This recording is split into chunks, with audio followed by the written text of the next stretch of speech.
인간적인 회사인 것 같아요. 그래서 더 좀 좋게 봐주시는 것도 있는 것 같고 더 하자라는 마인드로 열심히 일하고 있는 회사인 것 같아요. 반갑습니다. 허브경제TV입니다. 네, 포퓨입니다. 포스코 퓨처엠이고요. 주말 잘 보내셨나요?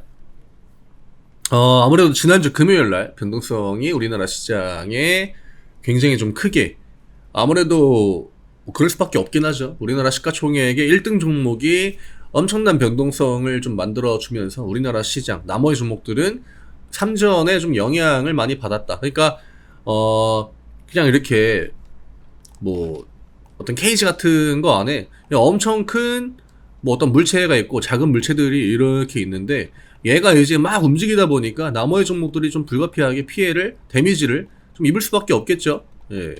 이런 관점으로 지난주 금요일 시장이 진행이 되었는데, 제가 이제 포스코 퓨처엠의 제목에다가 큰 상관은 없겠지만 좀 그렇지 않을까, 예, 좀 기분이 좀 그렇다, 그 코멘트를 드렸거든요.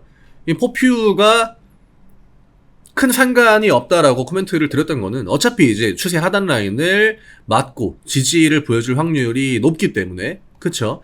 지금 포퓨 같은 경우에는 이 라인 굉장히 별거 아닌 것 같지만, 제가 그냥 임의대로 그어놓은 선 같지만 이 라인대로 계속적으로 움직여주고 있습니다. 이거는 거의 뭐 올해 초부터, 그러니까 포스코 퓨처엠이 추세를 돌려나가고 계속 이어져 오는 그 흐름이기 때문에, 이 구간을 지켜주는 게 어쨌든 심리적으로는 굉장히 중요하다라고 봐야겠죠. 다만 또 이런 것들이 이제 추세의 하단 구간을 밀어버리면은, 음봉으로 이런 식으로 깨버리면은 보통 전저점까지는 그냥 밀리기 때문에 그 패턴이 안 나오기를 좀 바라야겠죠. 그래서 제가 큰 상관은 없겠다라고 코멘트 한 거는, 아무래도 낙폭이 하단으로 크게 열려있지 않기 때문에 그 퓨처엠 같은 경우에는 큰 상관이 없겠다라고 코멘트를 드린 거고, 홀딩스 같은 경우에는 차트가 약간 좀 떠있죠. 그래가지고 아래로 그냥 포퓨가 마이너스 1% 빠질 때 홀딩스 같은 애는 이제 같이 움직인다라고 하면은 3%씩 더 빠질 수 있다라는 거죠. 그래서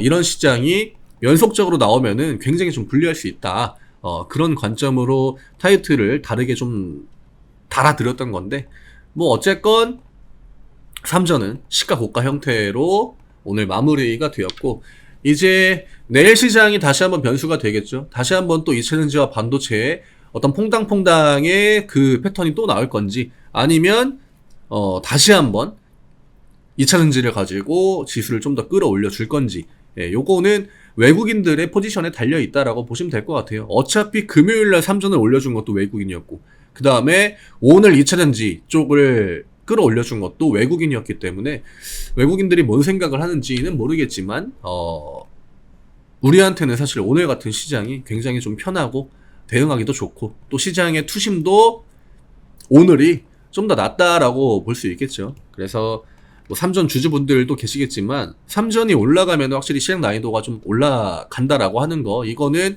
금요일날 우리가 한번 겪었기 때문에 3전이 좀 제한적으로 움직이는 게 일단은 좋을 것 같긴 합니다. 저희 카카오 채널 링크 영상 아래쪽에 남겨드립니다. 파란 글씨 누르시고 무료 종목 신청 누르신 다음에 포퓨, 네, 포스코 퓨처엠이라고 남겨주시면 저희가 안내해드리는 무료 종목들 같이 매매할 수 있습니다. 시장 대응도 같이 하고, 요즘 시장이 쉬운 시장은 아니에요. 굉장히 좀 지루하고, 그 다음에 단기 변동성을 이제 한 번씩 보여주고, 또 제가 지난주에 계속 이야기 드렸지만 요즘 시장이 보여주는 어떤 그런 특징들, 연속적인 움직임을 잘 가져가지 않는다라고 하는 거, 그쵸? 이게 어떤 업종이든지 어떤 테마든지 지금 연속적인 움직임을 가져가진 않아요. 우리가 막 이전에는 양봉 나오고 막 뭐 급등 나오고 이런 패턴들이 꽤 있었지만, 요즘에는 대부분 다 한 번 이제 시세를 주면은 제한적으로만 움직임을 가져간다라고 하는 거죠. 그래서 요즘 시장에서는 대체적으로 이런 작은 변동성 안에서 매매를 끝내야 되기 때문에 단기 매매 쪽이 조금 더 메리트가 있을 수 있다. 오늘 종가 44만 1,000원입니다. 오늘 시가 42만 2,000원이었고요. 딱히 뭐 시가를 밀지 않았습니다. 오늘 시가 라인이 그 추세 라인에 딱 닿는 구간에서 시작이 됐죠. 개파락. 3전이 아무래도 갭을 띄웠기 때문에 그 심리를 한 번 더 동시호가 때 만들어줬다라고 보시면 될 것 같고, 오늘 에코프로는 밀렸습니다. 오늘 에코프로는 마이너스 5%고, 오늘 시장에 우리가 좀 체크해봐야 되는 게 뭐냐면은, 지금까지와는 좀 다른 패턴이 나왔습니다. 그게 뭐냐면, 잠시만요. 여기. 오늘, 최근에 코스닥이랑 코스피가 반대 패턴 보여주고 있거든요. 이거 제가 그 브리핑에서도 설명을 드리긴 했는데, 보통 코스닥이 올라가면 뭐가 강세죠? 2차전지가 강세입니다. 그 다음에 P가 올라가면은 뭐가 끌어올렸죠? 삼전, 하이닉스, 반도체 애들이 보통 끌어올렸습니다. 그쵸? 그 다음에 이제 2차전지 강세가 나올 때 LG엔솔이 이제 코스피 쪽의 움직임, 그러니까 지수 움직임, 방어를 보통 해줬고 올리지는 못했습니다. 최근 LG엔솔을 가지고 지수를 끌어올리진 못했는데 오늘 시장 전체적으로 로봇, 그 다음에 2차전지 애들이 메인이었거든요. 근데 2차전지가 메인이었는데 코스닥이 그 캔들이 작고 코스피가 양봉의 사이즈가 크다라고 하는 거.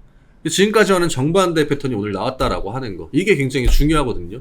오늘 코스피의 매수 주체는 외국인들이었습니다.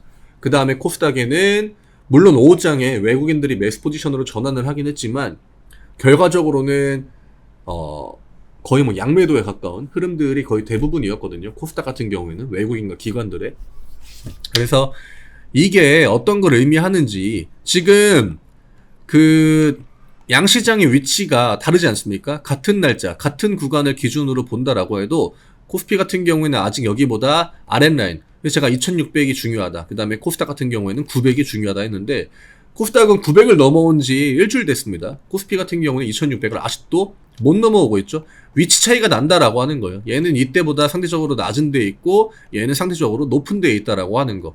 그래서 이거를 좀 맞춰주려고 외국인들이 오늘 포지션을 잡은 건지는 모르겠지만 어차피 요즘 시장을 본다라고 했을 때 사실 믿을 만한 놈 하나 없거든요.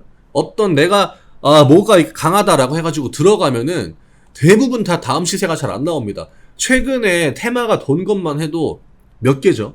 AI, 뭐 로봇, 그 다음에 이전에 뭐 초전도체, 맥신, 리오프닝, 뭐 리오프닝 안에서도 화장품 따로 움직였죠. 뭐 여행 이런 거 따로 움직였죠. 그 다음에 의료, AI, 그 뭐 뷰노 뭐 해가지고 막 걔네도 움직였고요. 그 다음에 이제 교육주들 움직였죠. 그 다음에 저출산 움직였죠. 그 다음에 원전 움직였죠. 그리고 또 굉장히 많긴 하거든요. 자율주행 움직였죠. 예. 그래서 지금 굉장히 많은 테마들이 돌고 있는데 아까 얘기했던 연속적인 강세에는 잘 안 나오고 있습니다. 이거는 메인 업종들도 마찬가지예요. 반도체 하루, 2차전지 하루, 반도체 하루, 2차전지 하루. 지금 이런 식으로 계속 시장이 진행이 되고 있기 때문에 투심은 투심대로 다운되고, 그 다음에 시장 분위기는 또 시장 그 투심의 영향을 받아가지고 분위기가 굉장히 좀 냉랭한 그런 흐름이 이어지고 있습니다. 확실히 오늘 2차전지가 반등을 보여주니까 시장이 좀 안정세를 금방 찾긴 했거든요. 에코프로는 아무래도 좀 논외로 하는 게 좋을 것 같아요. 예, 에코프로는 당분간 좀 개별적인 움직임을 가져간다라고 보면 될 것 같고, 오늘 코스피에서 움직인 종목들을 우리가 쭉 보면은 LG엔솔, LG화학, 그 다음에 이제 뭐 SDI, 그리고 퓨처엠, 홀딩스, 그리고 또 이제 DX도 오늘 굉장히 강세를 보여줬고요. 그래서 코스피에 있는 종목들이 대부분 다 2차전지 관련 주들로 강세의 움직임을 보여줬고, 이제는 어떤 예측을 하기보다는 시장을 좀 보고 대응을 해야 되는 상황인 것 같아요. 이게 워낙 변수가 많고 경우의 수가 많기 때문에 여기에서 내가 한 가지를 딱 골라가지고 했는데 얘가 안 움직이고 얘가 움직인다? 그러면 내 차례가 언제 올지 모르거든요. 어떤 업종 하나를 딱 고른다라고 하면은. 그래서 딱 아침에 분위기를 좀 빠르게 파악하는 거, 이게 요즘 시장에서는 가장 중요한 것 같아요. 이제 변수는 삼전이 어쨌든 간에 지지 구간까지 내려오긴 했습니다. 오늘 71,000원 정도가 기술적으로 반등이 나와줘야 되는 포지션이긴 하거든요. 이러면 내일 삼전이 만약에 양봉을 한 1%에서 3%대 보여준다? 그러면 2차전지는 뭐 조정의 흐름을 보여주겠죠. 근데 만약에 삼전이 보합되나 혹은 마이너스 1% 정도, 뭐 마이너스 2%, 한 번 더 음봉을 보여준다? 그러면 오늘 시장이 똑같이 한 번 더 나올 수도 있습니다. 그러면 이제 2차전지 종목들, 그런 애들이 다시 한번 양봉을 보여줄 수 있다라고 하는 거겠죠. 지금 가격적으로는 크게 문제가 되진 않아요. 퓨처엠 같은 경우는. 어차피 우리가 하단으로 보고 있던 거. 여기까지 그냥 안 내려오고 위에서 반등 나오면 추세가 조금 더 빨리 돌아가는 거긴 하지만 어차피 지키긴 지켰거든요.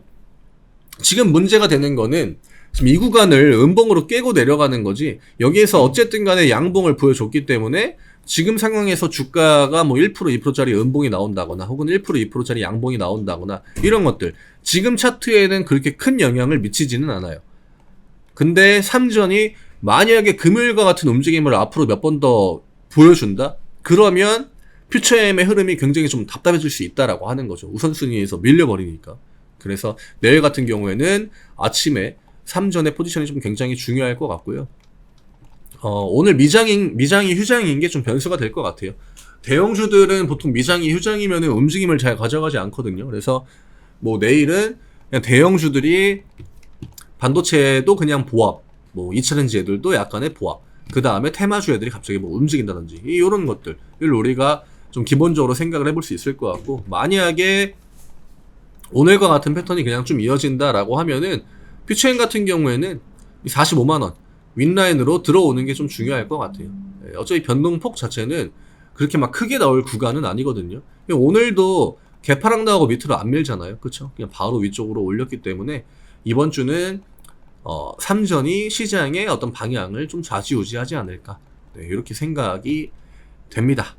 그래서 오늘 이 정도로 딱 정리를 해드리면 될 것 같고, 뭐 어쨌든 간에 큰 상관은 없겠지만, 금요일날 코멘트 드렸던 대로 큰 상관은 없겠지만 좀 피곤해지는 구간들이 올 수 있기 때문에 삼전이 올라가는 것도 중요하죠. 코스피의 흐름이나 반도체 업종도 같이 올라가 줘야 되기 때문에. 근데 다만 이제 금요일처럼 저런 식의 막 오버액션을 해서 올라가면은 결국 삼전의 포지션에도 좀 제약이 될 수 있습니다. 우리나라 시장은 어그로를 끈다? 그러면 개인 투자자들의 그 매수가 몰리는 타이밍이 오거든요. 그러면 또 굉장히 지루한 움직임들이 뒤쪽에 이어져 나오기 때문에 삼전이 간다라고 하면 그냥 1%, 삼전은 1%, 2%씩 올라가는 게 적당하다라고 봐요. 그래야 시장에 데미지도 안 주고 자기 포지션도 좀 지키면서 갈 수 있기 때문에 그런 것들이 좀 필요하지 않을까. 금요일 날은 너무 오버했다. 오늘 2차전지 흐름에는 크게 문제 없다라고 보시면 될 것 같고요. 그냥 반등을 보여줘야 되는 구간에 있는 2차전지 종목들은 대부분 다 괜찮은 형태의 반등을 보여줬다라고 하는 것만 좀 인지하시면 될 것 같아요. 오늘 여기에서 마무리하도록 하겠습니다. 요 채널 링크 누르시고 무료 종목 신청, 포스코 퓨처엠 이제 아시죠? 이거 남겨주시면 저희가 안내해드리는 무료 종목들 같이 매매할 수 있습니다. 저는 내일 다시 또 인사드리도록 하겠습니다. 네, 감사합니다.